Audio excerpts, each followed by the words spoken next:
Good morning sa mapagpalang araw. Sa araw ko ay hindi naman tayo sasabak sa pamana. Kasama pa rin natin yung mga kasama Joy Adventure, si Spiro, Boy, Raymond Lau, and si Kyle Kuzma, si Kyle Clark. Kasama natin. Dama pang foreigner.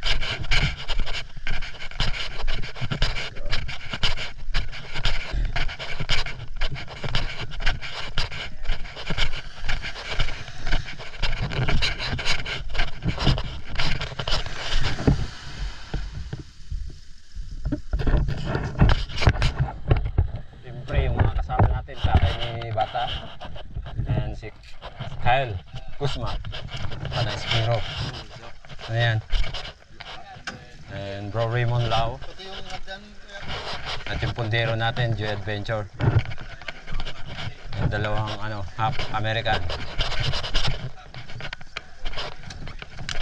Yes yo, let's go.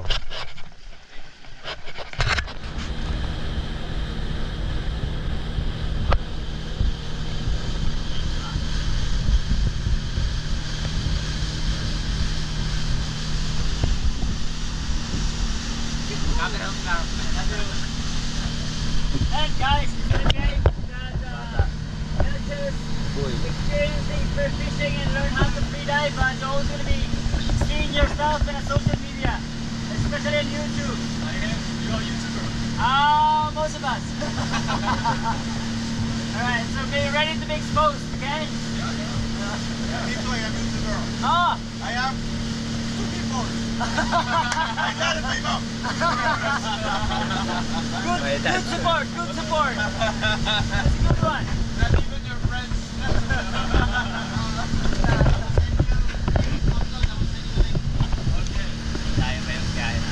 You will have 2 more followers.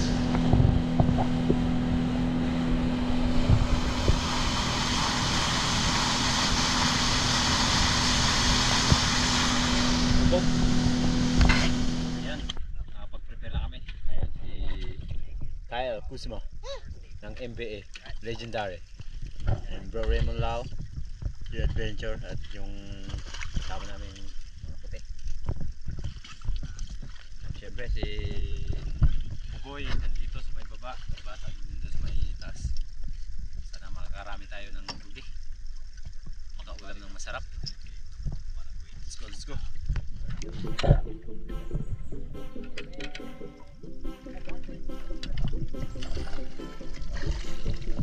After ng ilang oras na pagbiyahe natin ay nandito na tayo sa ating kauna-unahang spot sa araw na to. Tayo po ay muling mamamana, kasama pa rin ang ating mga tropa, Batang Spiro, Silent Hunter Bugoy, Joy Adventure, Kyle, and bro Raymond Lau, at siyempre may bago na sumama sa atin, dalawang foreigner.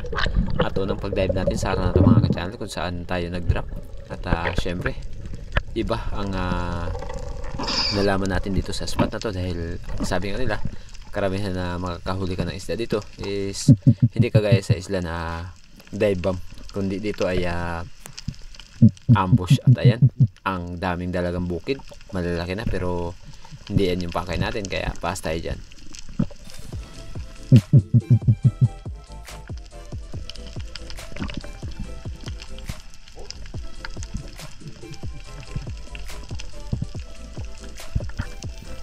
Napakaganda sana ng spot, napakaraming mga bait. Yun nga lang ay talagang napakatamlay dahil walang agos at siguro hindi season ng mga pelagic sa spot na to. Pero madalas naman nakakapano nila dito ng mga tribali, gaya na lang ng golden tribali, o kaya minsan may dumadaan daw dito na GT, ma'am sa tanigi. Talagang halata mo talaga na walang naghahunt sa kanila, kaya tsaga-tsaga lang, baka sakali na makahanap din tayo. At another pagsisid ang ating ginawa dito mga ka-channel, kung saan mayroon tayong nakita na panibagong target.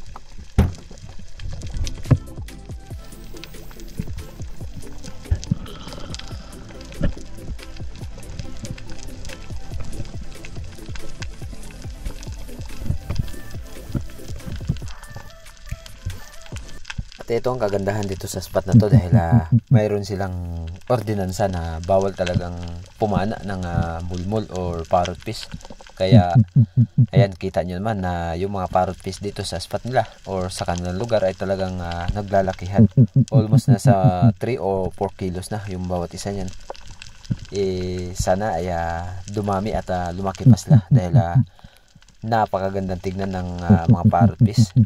May nahalo na mga surahan pero yun nga ay talagang tinatiming natin na lumapit pa dahil minsan naman talaga ay nagsasama-sama yung parrot fish at surahan at may coral trout, pero yun nga nasa tapat ng bato, mahirap na tirahin, baka mamaya sanhi lang ng pag-stock ng ating shop.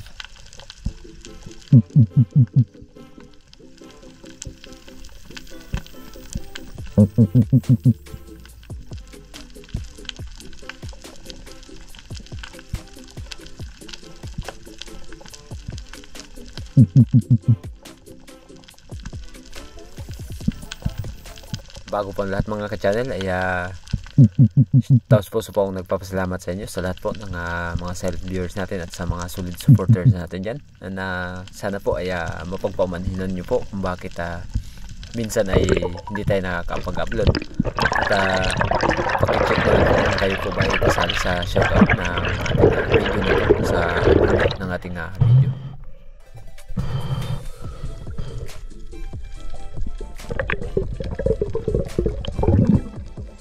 Another pagsisid mga ka-channel, dito sa may Pangantuhan ay bumaba ako ng bahagya dahil mayroon akong nakita dito na target coral trout or lapu-lapu at sana ay makuha natin to.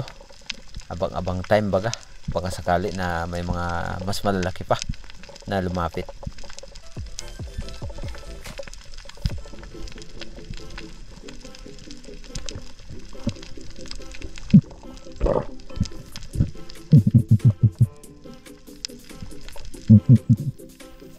Sayang at hindi lumapit yung ating target dito sa spot na to.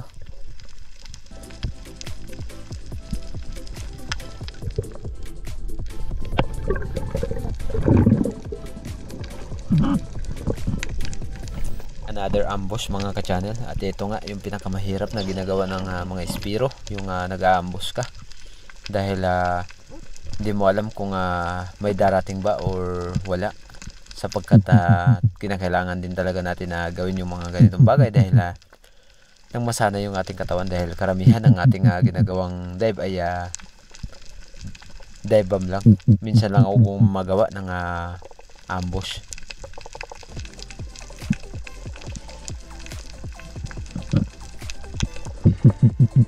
Kung napapansin nyo po na kanina po ay may nakuna ng camera, ayun sa unahan, kawan po ng dalagang bukid na malapad yun.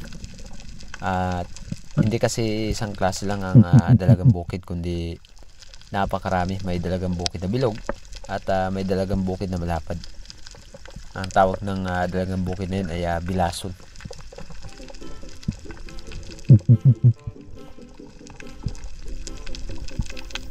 At sa katagalan ay nakita ko itong coral trout, kaya nilapitan ko at tinira. Yun nga lang ay medyo nag-stuck yung ating shop doon sa gilid ng bato dahil yung tinira natin ay biglang tumagisda doon sa may gilid ng bato, kaya pinigilan ko. Mahirap na sumiksik doon sa bato. At maya maya lang pagkatapos natin makapag-relax ay binalikan ko agad nang sa gayon ay hindi matamaan yung ating monoline dahil mahirap kapag sumabit sa bato yung ating monoline at sanhi lang ng pagkaputol. At ayan nga, medyo napababa ng konti yung ating pagkatiran, kaya bahagyang nawasak yung kanyang tiyan.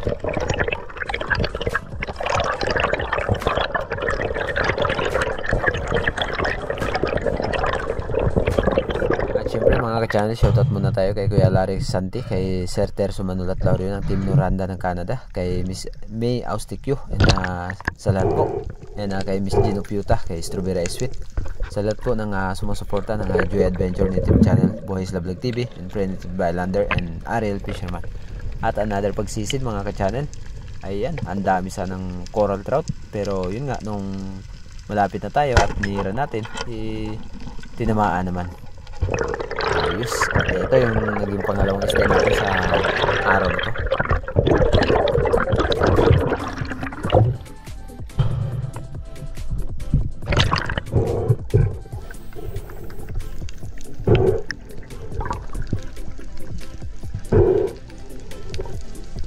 Ito yung karamihan ng isda na nakikita ko dito. Mga tiger grouper yung tawag sa amin dito. Uri din ito ng isang lapu-lapu, pero yun nga ay talagang iba yung kanyang tulbok-tulbok sa katawan. Ayan, grabe, napakarami ng ganitong klaseng isda dito sa Barton, Palawan, Port Barton. At kung gusto nyo pong pumunta dito ay i-message nyo lang po si Kyle Clark ng Port Barton. Siya po yung aming naging kasama dito sa Port Barton. At siya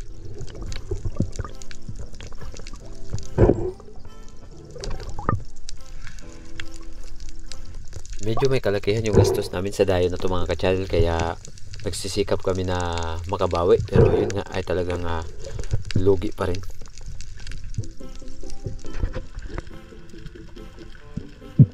Muli ako nagsagawa ng pagsisi dito mga ka-channel, at may nakita akong mga surahan, at napakarami at napakalalaki talaga ng mga parrot fish dito or mulmul. Grabe, ayan, coral trout. Pero yun nga, alanganin ako natirahin dahil medyo malikot at nasa tapat ng bato. Kaya ang nangyari ay hindi natin natira, gawa ng maraming mulmul na dumadaan, at nagkukumpul-kumpulan yung mga mulmul, at nandyan din yung lapu-lapu.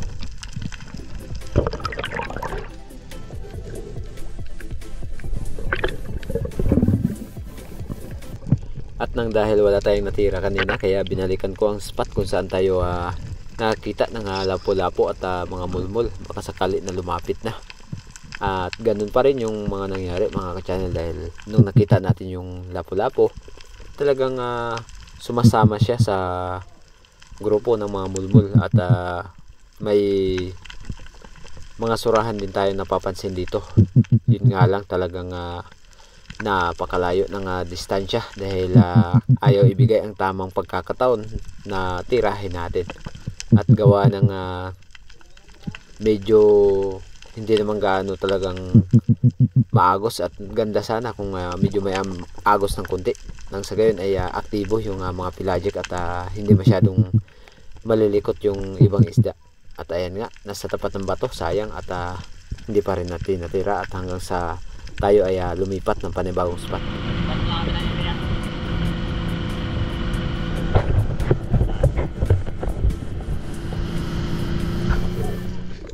Kaya nung pagdating natin dito sa panibagong spot natin or pangalawang spot ay nagsagawa tayo ng pag-dive. At nakita ko kasi dito sa may bandang Pangantuhan na mayroong mga gumagalaw, pero yun nga, akala ko ay pelagic na. Yun nga lang ay talagang ayan, mga parrot fish at surahan yung nasa unahan. Pero yun nga, talagang hindi tayo nakatira, sayang. Ayan, nagpa-16 na sana, kaso humarang yung mulmul, kaya nagulat at wala tayong napala.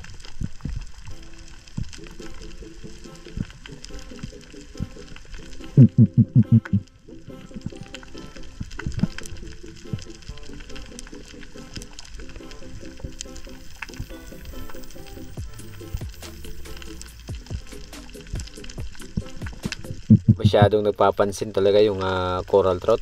Yun nga lang talaga ay kapag gumalaw tayo, nagugulat, lumalayo rin, sayang.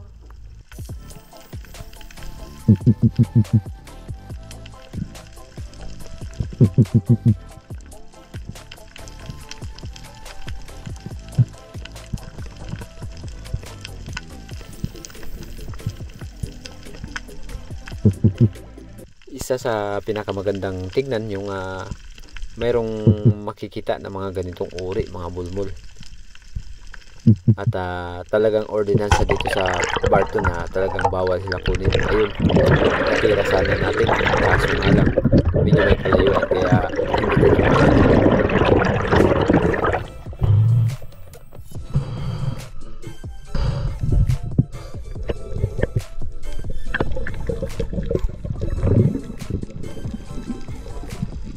pagsisid mga ka-channel, same spot pa rin kung saan tayo madalas nakakita ng mga parrot fish. Ay muli tayo nagsagawa ng pagsisid dito.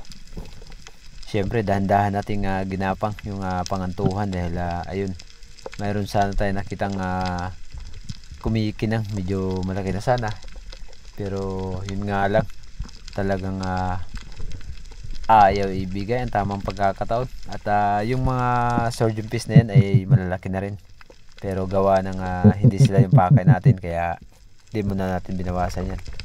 At sa unahan akala ko bato, ayun yung pala ay grupo ng mga batfish or bayang. Grabe, malalaki na. At kung doon lang sana ito sa Puerto, gaya ng spot ni Jubin Cambare, ay talagang nabawasan natin yan.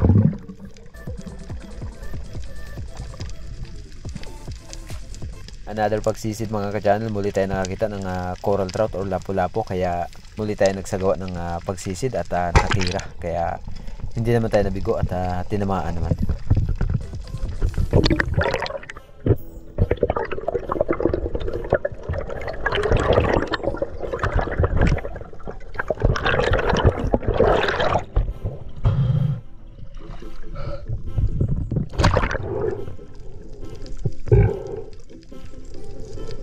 Oversize na rin yung coral trout na to or tiger grouper. Ayan napakalaki. Okay kayo.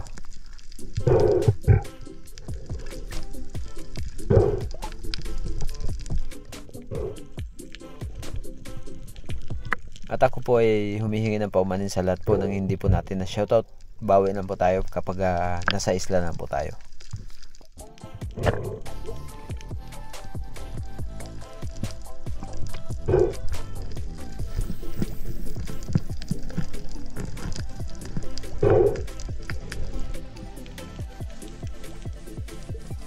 Masyado pa naman akong kumpiyansa mga ka-channel. Nilalagay ko lang dito sa lubid yung ating isda dahil wala tayong sweeper, kaya sa buya natin nilalagay. Pero ang sabi nga ng taga dito ay marami daw mga pating or tax collector. Buti na sa pagkakataong ito ay hindi pa nila season.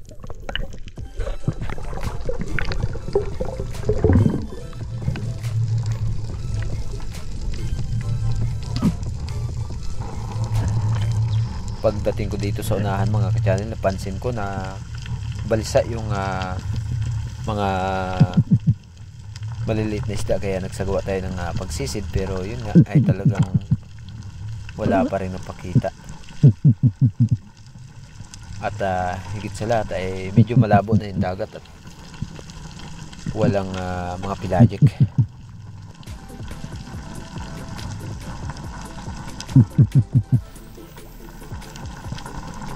Ayan, kita nyo naman na talagang medyo nag-iitim-itim lang yung mga pagkain ng malalaking isda or mga bait fish baga.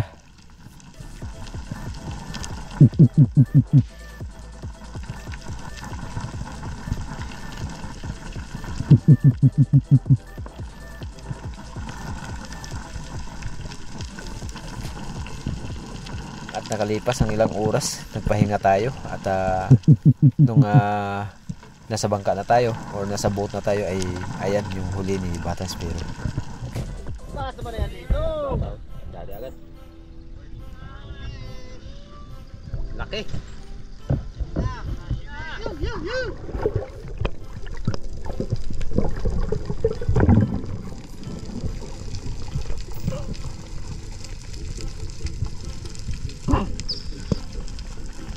At pagkatapos nating makapagpahinga ay muli tayong bumalik sa pagdadive or pagpamamana dahil gawa ng kinakailangan tayo ay makabawi sa ating konsumo dahil napakalaki ng aming konsumo sa dayong ito. Halos humigit 20,000 yung aming ginastos dahil gawa ng hindi kagaya ng di crudo na talagang nakakamura ka, at ito ay talagang di gasolina.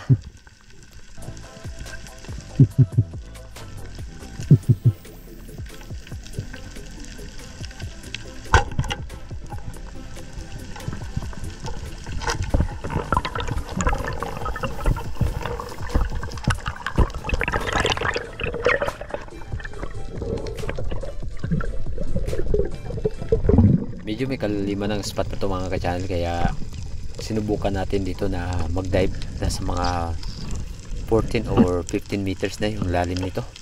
At kasabayan ko na nag-dive dito si Bro Raymond Lau at sila Joy Adventure ay nagpapahinga.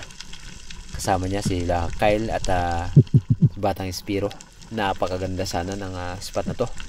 Napakalalaki ng mga bato sa ilalim. At ang lugar na to ay madalas na napapanaan ng badlon ni Kyle. At dito rin sa lugar na to nakakita ng grupo ng tanigi si Pat. Kung kilala nyo po ay si Pat is for fishing or si Kapat.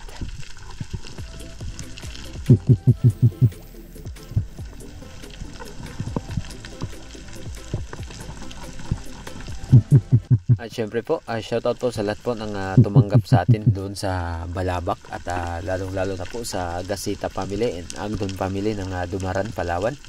At lalong lalo na sa Balabac kay Bro Bin at sa kanyang mga kasamahan at mga kakilala kila Ate Bing. Shoutout po sa inyo lahat, sa lahat po ng nakakilala sa atin din sa Balabac.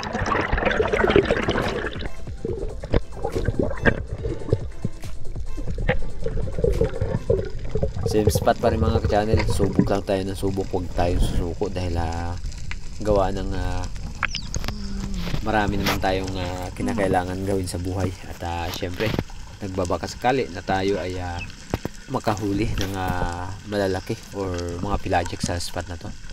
At kung alam ko lang sana na mahal yung mga ganitong uri ng mga isda dito sa Port Barton, ito na sana yung ating pinagtiyagaan. Pero yun nga, huli na nung malaman natin na tag 130 per kilo pala yung surgeon fish dito sa Port Barton.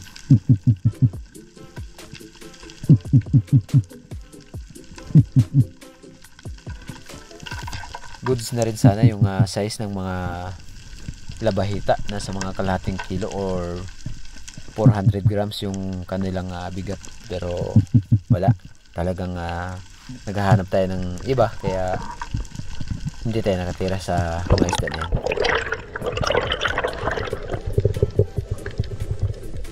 Lumipat ako dito sa bahagyang Manababaw dahil napansin ko na talagang habang tumatagal lumalabo na yung dagat, kaya lumipat ako dito sa unahan. At gawa ng labo ng dagat talagang wala pa rin talaga tayong napala dito sa ating paghahanap dito sa lugar na to, kaya tuluyan na kami ay bumalik sa bangka at ayan, inulan yung aming pagkain.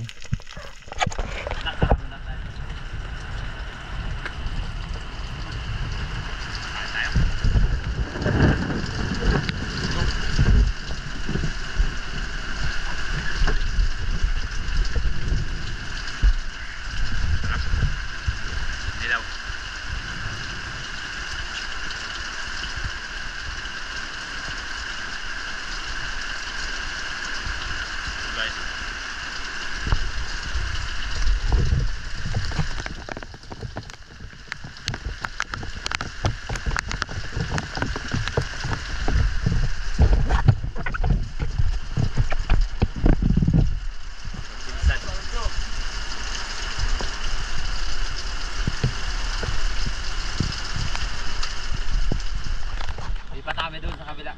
Tapos nalalabig tayo kaya dito tayo sa may makina. Kasi pag takbo medyo mainit.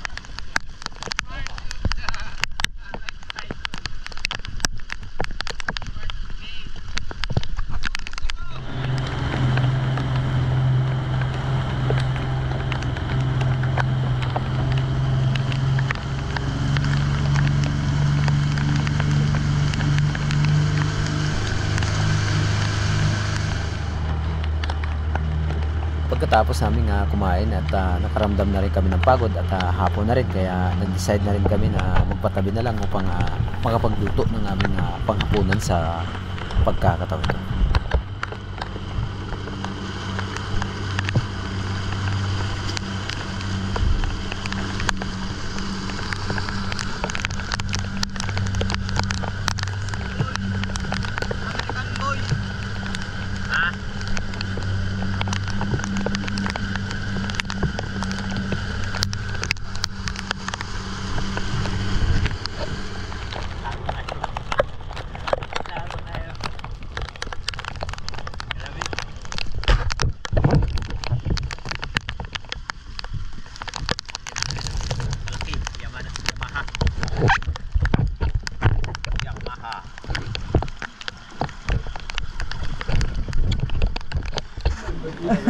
Ito na yung pinagmayabang sa atin ni ni Kyle.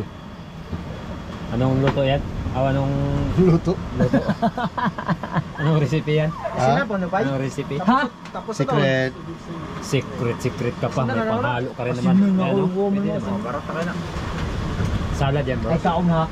Hindi. Kaom ha. Hindi. Manga. Manga. Mga kuha yung boy. Guess. Thank you. Para tayo na. Halo dito. Oh! Meron sila nga, parat lagi ni una may asin. Di ba? Dito din. Okay, hindi na pa Ayan, inihaw na karne. Hindi ako sinug ba yan? Sinog ba pala? Iyawin mo pa na patay na yan. Okay kayo. Iyawa. Huwag mo ihawin yung patay na nito. Ihawin mo yung buhay. Tapos, naing. Kyle Kusma. Oh, dito. Laing. Ano yan? Talong. Talong? Tinurtang talong. Ay, loto na pala. Sinaing ni Kyle Kusma. Bro, meron pa rin tayong chopping board, bro.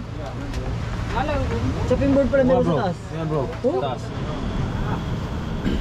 Bali-baligot na dahil karni. Correct ko. Ipat ko dito. Hawag ko na. Hawag. Subahon.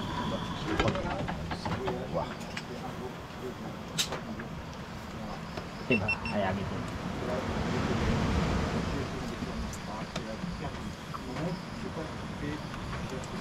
Okay, baratin.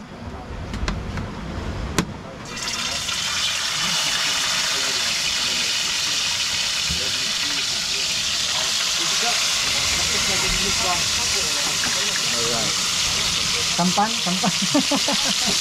Sampan eh.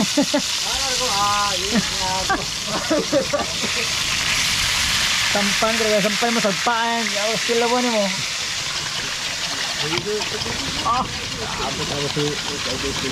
Dahil magbati oh. Malapit ka pala magbati bro. Mata. Okay, grabe ka payat. Nangawil kanina yung bisita oh.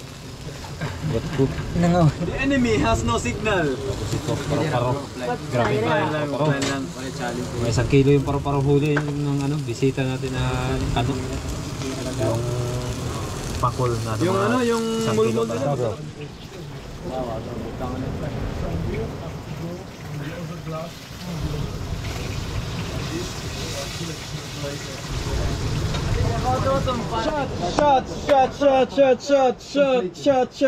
Shot. Bro, i-inform mo pa lang mga kulo-kulo na yan, bukas, umaga tayo ha? Ha? Mga... Kain na tayo. Siyempre.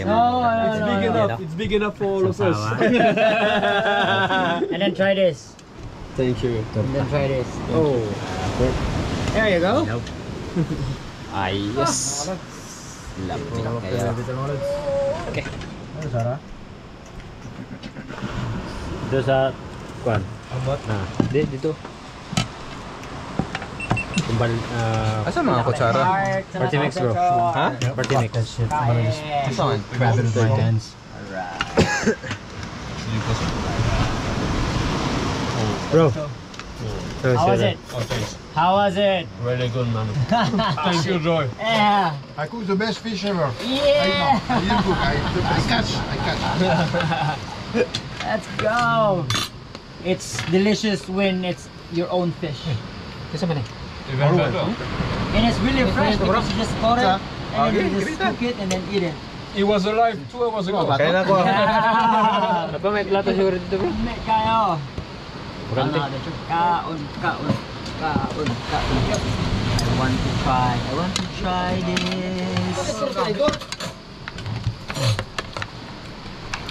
Bro, there's an eggplant, bro, ah. Nico, Andre, there's...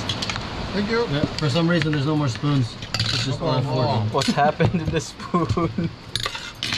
Salad. Sinisilap. Ay, kaon ta. Pinubre ba? Pobre pero hilas.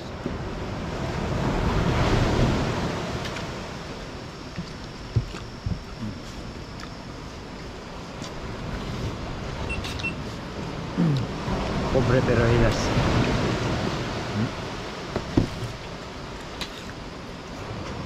Yun nilang kao nila po ha.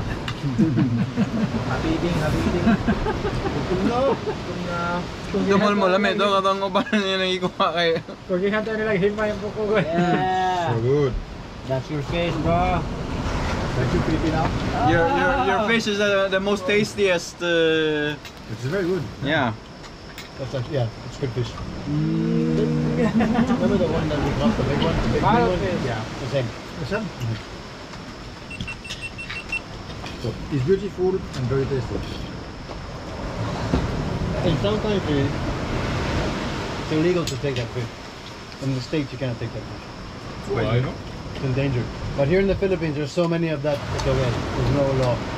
Yeah, the one we had for ceviche, it's the same fish as you have right now. In other countries, it's illegal to take.